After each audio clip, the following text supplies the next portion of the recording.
آپ دیکھ رہے ہیں سٹی انڈیا نیوز چینل، حق کی آواز۔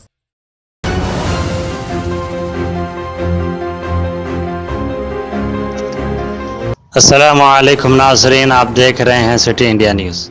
ناظرین، ضلع محبوب نگر کے دیور قدرہ منڈل کے کوئل ساگر پروجیکٹ میں محکمہ جنگلات کے عہدیداروں کی جانب سے مگر مچھ چھوڑے جانے کی کوشش پر مقامی افراد نے انہیں روک لیا۔ مقامی افراد کا کہنا تھا کہ مگر مچھ کو پروجیکٹ میں چھوڑنے سے کاشتکاروں، سیاحوں اور ماہی گیروں کو خطرہ لاحق ہو سکتا ہے۔